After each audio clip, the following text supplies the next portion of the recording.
want to set the stage with where we're at with cover crops nationally, both in terms of acreage growth and in terms of species being used. And I'll do that to kind of provide a context for where we need to go with cover crops, including how we organize ourselves and communicate with each other, such as through cover crop councils. So I'll tell you a little bit about some of the other cover crop councils. So first of all, kind of setting the context with cover crops. A number of you probably seen results from our national cover crop survey that we've had. This is funded through my office, but done through the Conservation Technology Information Center. And in the last few years, we did this survey for 5 years. It was also jointly funded by the American Seed Trade Association. Each year we interviewed about, or did surveys with about 2,000 farmers. And one of the things you've probably seen some data on at some point is the growth in acreage. So this is just based on the survey data, which we think is a good representation of what is happening nationally, but you have to say it's really just those 2,000 farmers. So going back, this is the most recent survey. We asked the farmers to go back over the last 5 years, how many acres did they plant each of those 5 years. They were planting on average 217 acres in 2012.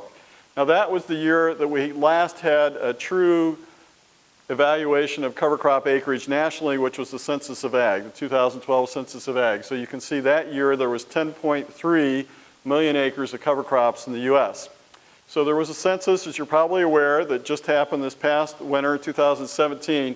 It takes some while to crunch that data, so we won't know for another year what the new results are, but if I had to guess, I'm going to say that 2017 data were probably maybe around 17 million acres of cover crops, give or take a couple million. So about a 15% growth rate a year among the farmers surveyed. And again, here we're showing that in 2016, their actual planted acreage was 400 acres. Now about 80% of these farmers were row crop farmers, primarily corn and soybeans, some wheat producers, some cotton producers, but about 20% were horticulture producers. So that pulls down the acreage somewhat. If we had just done the row crop farmers, it'd be a larger acreage per farm.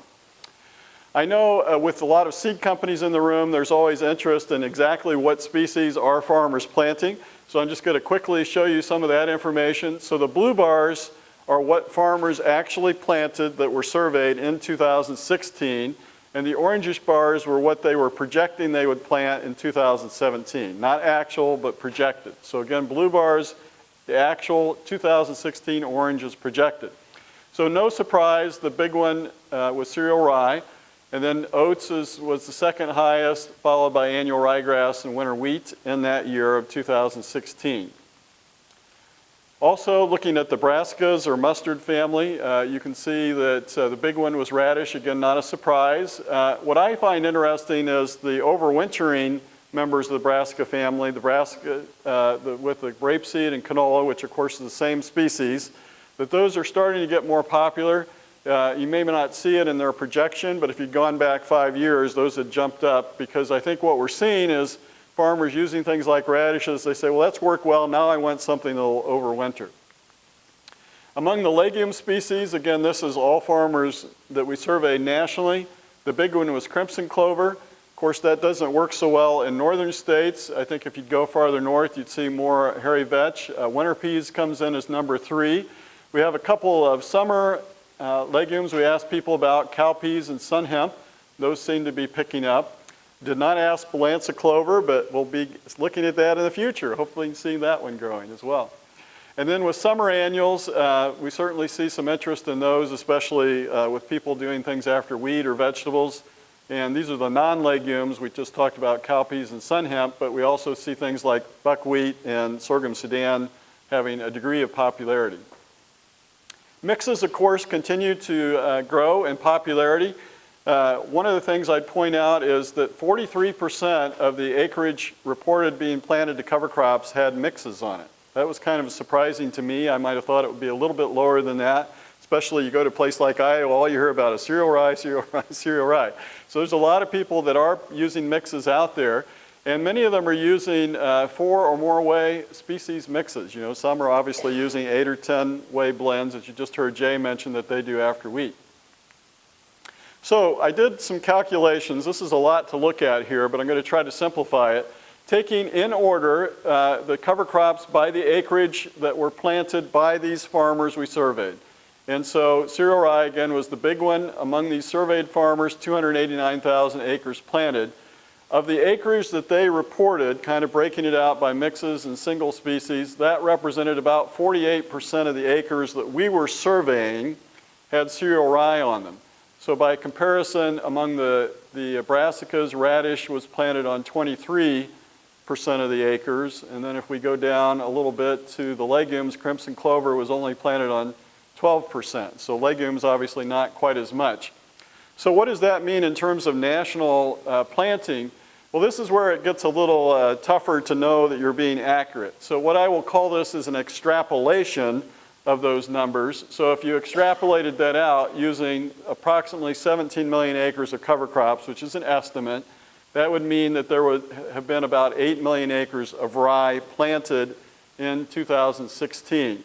Now, honestly, I don't think there was that much rye planted because I think what has happened with the census data is that the winter wheat figure is bigger than you would come to believe just by looking at our SARE CTIC survey. If you go down to a state like Texas, which had a lot of reported cover crop acreage in the 2012 census, we know that a lot of that was winter wheat, and their tendency, being a low rainfall area, is they'll plant the winter wheat, and then if it looks great in the spring, they'll go ahead and harvest it for grain, and if it doesn't look great, it'll have been a cover and they'll plant something else. So winter wheat is probably underreported when we do this type of extrapolation, and the rest would be a bit higher than they probably are in reality. But it gives us some sort of picture. Now I took those numbers and went and looked at the number of seeding rate pounds per acre and potential harvest yield, kind of calculated where we would need to be at, and I'll tell you that figure in terms of number of acres of seed in a minute. So what about the non-farmers? You know, are we having fields where we're stuck in a rut, where we're not getting cover crops? Hopefully if we had cover crops, we could avoid a situation like that in the first place. We do see that sometimes in the Midwest where I'm at. But we find that farmers do have good reasons they're not using cover crops. One of the ones I find really interesting, even though we've had all this cover crop education, you know, NRCS is doing a good job. One of the questions was, if I better understood how cover crops would benefit my farm, and I highlighted that in red, I would be more likely to use them. And look, nearly 70% are agreeing or strongly agreeing if I understood how they would benefit my farm. So you've all heard that. Somebody will say, well, I'm in Montana. I don't, you know, great, they do well in Iowa, but what about on my farm? Or I'm in Colorado, you know, how's it going to work on my farm? So this needs to be part of our education in helping farmers see how it specifically benefits them. In terms of concerns about cover crops, there are a lot of different concerns the non-users of cover crops have, and this is about 200 farmers. But the number one, we've asked this question several different ways over the years, is always time and labor to plant the cover crop in the fall.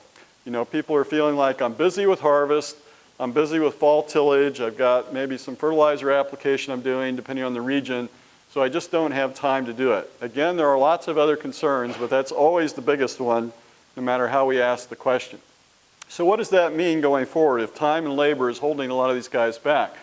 Well, I personally feel that one of the ways to overcome that with kind of our middle group of farmers is for the ag retailers to get more actively involved.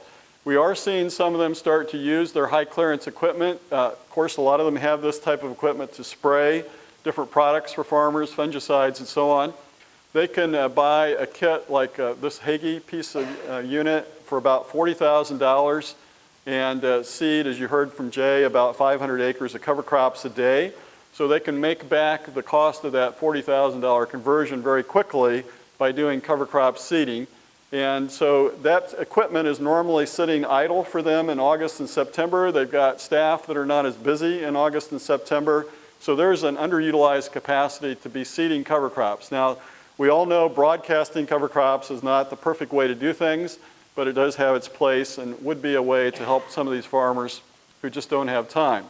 Now, you just heard Jay mentioning his neighbors aren't using cover crops next to his and his dad's farm. This is a farmer I know in northeast Iowa. He sent me this aerial image of his farm. You can see he has cereal rye out there, but none of his neighbors. So where are we at? You know, how are we going to get past this, having maybe 5% of our row crop acres using cover crops in the U.S., in some areas less? I'm going to go back to that first slide I showed you. So again, we said this was about a 15% growth rate. 2017, continuing to estimates that was going to jump up. So let's just project this out. And I'm going to back it off from a 15% growth rate. Let's just say we're going to look at 13% growth. By the way, we have survey data going back to about 2008, and that trend line's pretty steady. So if we just continued at 13% a year, in just 7 years, we would be at 50 million acres of cover crops. Now, we don't know if that trend will hold. You know, we may see even worse commodity crop prices that may impact things. But there's a lot of reason to believe the trend will continue. Again, we've seen almost 10 years of steady growth. The cost share is increasing year by year from both state and federal sources. So that's having an impact. More and more folks are getting involved with this. So let's just look at that a little farther. Where's that growth going to occur? Is it going to be new farmers getting in? Well, among farmers already using cover crops, we've got about a fourth of them that are getting saturated with their cover crops. They have 81% or more of their acres. But look at this half of the pie chart. Here's basically half of our farmers that have 40% or less of their fields with cover crops on them. Now, if you talk to a lot of farmers, you find that they'll say over the last 5 years, each year I've been typically increasing my cover crop use.